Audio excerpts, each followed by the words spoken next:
Welcome to The Explainer. So glad you're here today because we are going to dive into a pop culture theory that might just completely shatter how you view one of the most famous television shows in history.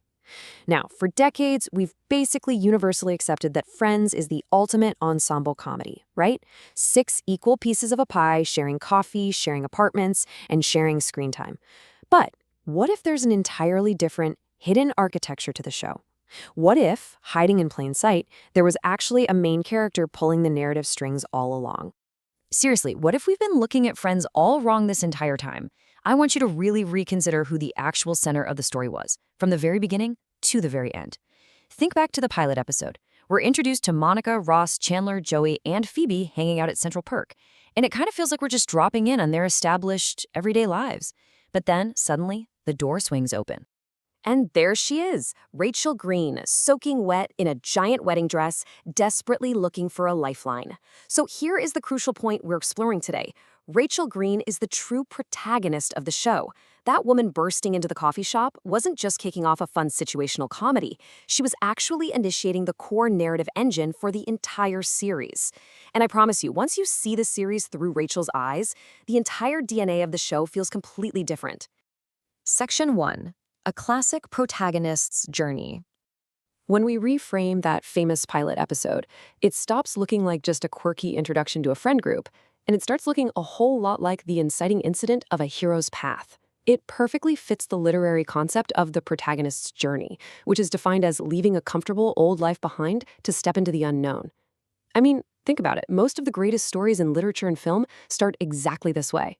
The hero has to abandon the comfortable, predictable world they've always known and cross the threshold into a brand new chapter filled with challenges, growth, failures, and eventually victories. And by leaving her fiancé Barry at the altar, Rachel does exactly that. She literally abandons immense financial security and social standing to step into a terrifying unknown. Just think about her initial struggle. She arrives completely scared, confused, and totally unprepared for the real world, all while wearing that wedding dress. Then, pushed by her new friends, she literally cuts up her father's credit cards. That's a huge moment. She is physically severing her ties to her old, comfortable life. Then she takes a waitress job she absolutely doesn't love, just to earn her own keep.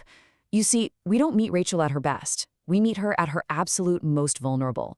She makes mistakes, like a lot of them, but that is exactly what makes her journey so deeply compelling to watch. We get a front row seat to watch her build an entirely new identity from scratch. Section 2. The greatest character arc. To really understand why Rachel operates as the protagonist, we have to map out her evolution over the show's 10 seasons.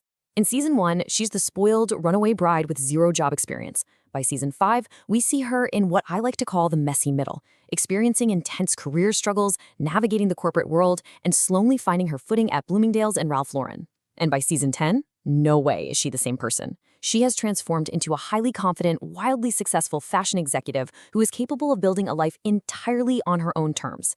That transformation isn't just impressive, it is unequivocally the largest and most dynamic character arc in the entire show. The contrast here is just brilliant. Rachel completely transforms from dependent and spoiled to fiercely independent.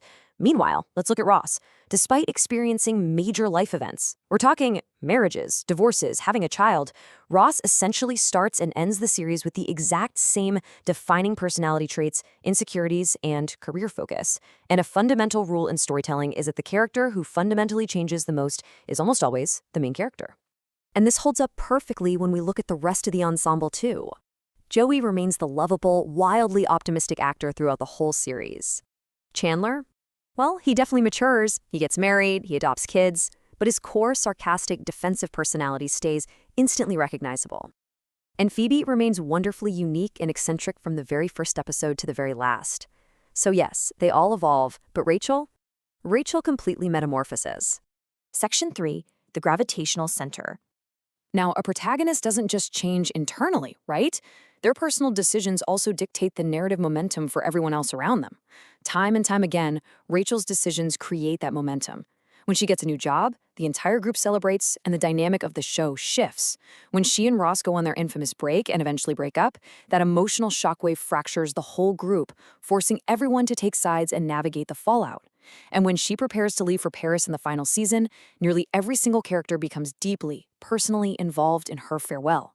She literally acts as the gravitational center around which all these major events unfold.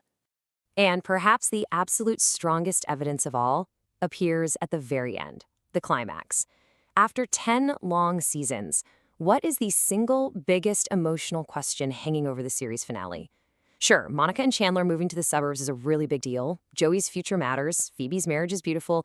But the real tension, the question that literally had millions of viewers on the edge of their seats, rested entirely on Rachel's shoulders. Will Rachel stay, or will she leave her Paris? Will she choose her new career, or will she choose love? A woman searching for her place in the world finally decides where she belongs. That quote right there captures the sheer magic of the finale. When Rachel gets off that plane, it becomes one of the most memorable moments in television history, precisely because it resolves the storyline that began the minute she ran into the coffee shop in her wedding dress. That kind of full-circle storytelling, where the external choice represents the final step of internal growth, is the ultimate hallmark of a true protagonist.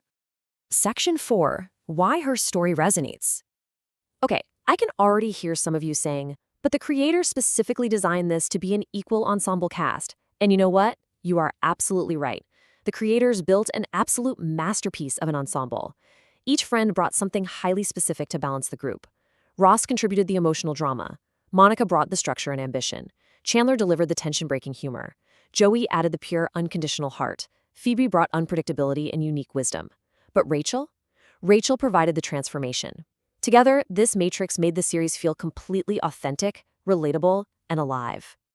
So, the genius of Friends is exactly this. It allows you to see yourself in different characters at different stages of your own life. You might relate to Monica's intense drive in your 20s, and then maybe Chandler's insecurities in your 30s. But while it is a brilliantly balanced ensemble, Rachel represents the universal, overarching search for identity and purpose. Her storyline acts as the spine of the show. Because finding out who you are when life absolutely doesn't go according to plan, well, that's the most universal story of all. Starting over can be terrifying, but it can also lead to the most meaningful chapter of your life. Honestly, if you take nothing else away from this explainer today, take that. Rachel's specific journey matters because it reminds us that taking that terrifying leap into the unknown, cutting the proverbial credit cards, and facing our deepest fears is exactly how we discover who we are truly meant to be. So I want to leave you with this final provocative thought. Next time you sit down, grab a cup of coffee and turn on that pilot episode, look really closely at that girl in the wet wedding dress. Are you just watching the introduction of 6 intertwined stories? Or are you actually watching the beginning of one woman's extraordinary journey to find herself? Let that simmer for a bit. Thank you so much for joining me for this explainer. Keep learning, keep asking those big questions, and I will see you next time.